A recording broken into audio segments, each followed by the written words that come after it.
अऊज़ु बिल्लाहि मिनश्शैतानिर्रजीम बिस्मिल्लाहिर्रहमानिर्रहीम। सिर्फ 5 मिनट का मदरसा कुरान और हदीस की रोशनी में। 2 मुहर्रमुल हराम। नंबर 1, इस्लामी तारीख़। ज़मीन व आसमान की पैदाइश। अल्लाह ताला ने पूरे कायनात और इसकी तमाम चीज़ों को बेमिसाल पैदा किया है।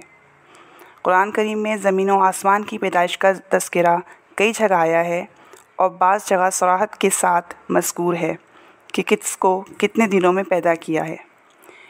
इन तमाम आयतों को सामने रखने के बाद पता चलता है कि पहले ज़मीन का मादा तैयार किया गया और वो अभी इसी हालत में था कि आसमान के मादे को धुएँ की शक्ल में बनाया गया। फिर ज़मीन को मौजूदा शक्ल व सूरत पर फैलाया गया और साथ ही इसकी तमाम चीज़ें पैदा की गईं। इसके बाद 7 आसमानों को बनाया गया। इस तरह ज़मीन व आसमान और इनके दरमियान की चीज़ें वजूद में आईं। ये सारा काम कुल 6 दिन में मुकम्मल हो गया। ख़ुद अल्लाह ताला कुरान में फ़रमाता है, हमने ही ज़मीन व आसमान और इसके दरमियान की चीज़ों को 6 दिन में पैदा किया और हमें इनकी पैदाइश में थकन का कोई एहसास ना हुआ। सूरह क़ाफ़ आयत नंबर 38। नंबर 2, हुज़ूर सल्लल्लाहु अलैहि वसल्लम का मुअज्ज़ज़ा, सितारों का झुक जाना। हज़रत उस्मान बिन अबी आस रज़ियल्लाहु ताला अन्हा की वालिदा फ़रमाती हैं कि मैं आप सल्लल्लाहु अलैहि वसल्लम की विलादत के वक्त हाज़िर थी।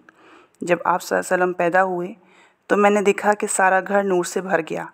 सितारे करीब आ गए और लटक आए थे, यहाँ तक कि मुझे गुमान होने लगा कि अब ये मुझ पर गिर पड़ेंगे। नंबर 3, एक फ़र्ज़ के बारे में। नमाज के लिए पाकी हासिल करना। कुरान में अल्लाह ताला फ़रमाता है, ए ईमान वालो, जब तुम नमाज़ पढ़ने का इरादा करो, अगर तुम बावज़ू ना हो तो वज़ू करने के लिए अपने चेहरे को धो और अपने हाथों को कोहनियों समेत धो और अपने सरों पर भीगा हाथ फेरो और अपने पैरों को भी टखनों समेत धो। और अगर तुम जनाबत की हालत में हो तो नमाज से पहले सारा बदन पाक कर लो।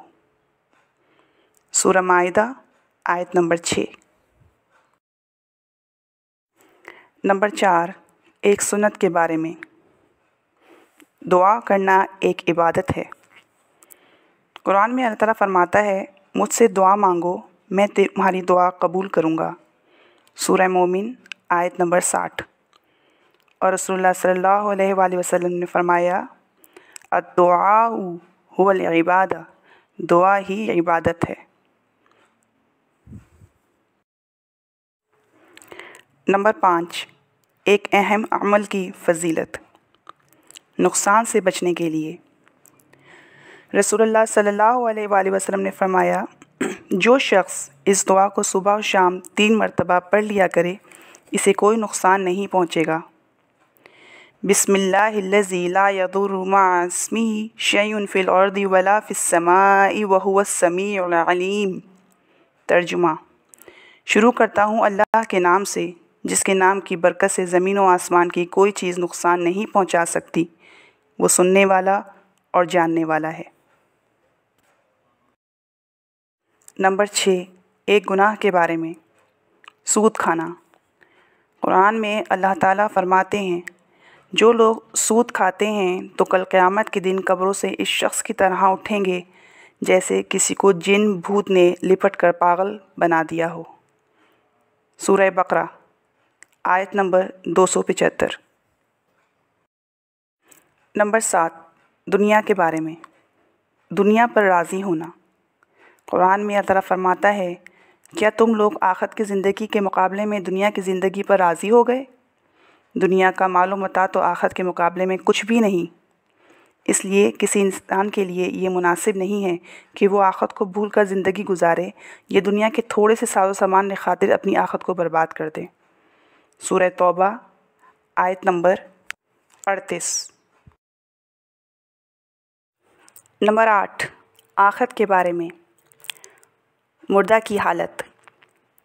रसूलुल्लाह सल्लल्लाहु अलैहि वसल्लम ने फ़रमाया, जब मुर्दे को लोग उठा कर चलते हैं तो अगर वो नेक होता है तो वो कहता है, मुझे जल्दी आगे बढ़ाओ, और अगर वो बुरा होता है तो वो कहता है, ارے میری ہلاکت آئی، تم کہاں لے جا رہے ہو؟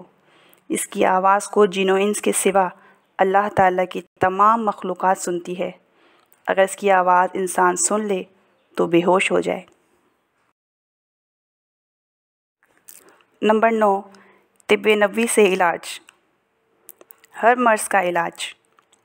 حضرت عثمان غنی رضی اللہ تعالیٰ عنہ سے مروی ہے کہ میں ایک مرتبہ بیمار ہوا تو رسول اللہ صلی اللہ علیہ وآلہ وسلم عیادت کے لیے تشریف لائے اور یہ دعا پڑھ کر دم کیا اور جاتے ہوئے فرمایا، اے عثمان یہی پڑھ کر دم کر لیا کرو، بسم اللہ الرحمن الرحیم، اعوذک باللہ الاحد الصمد الذی لم یلد ولم یولد ولم یکن لہ کفوا احد من شر ما یجد۔ نمبر 10، نبی صلی اللہ علیہ وآلہ وسلم کی نصیحت۔ رسول اللہ صلی اللہ علیہ وآلہ وسلم نے فرمایا، لوگو دین کو سکھاؤ اور خوشخبریاں سناؤ اور دشواریاں پیدا نہ کرو، اور جب تم میں سے کسی کو غصہ آئے تو اسے چاہیے کہ خاموشی اختیار کرے۔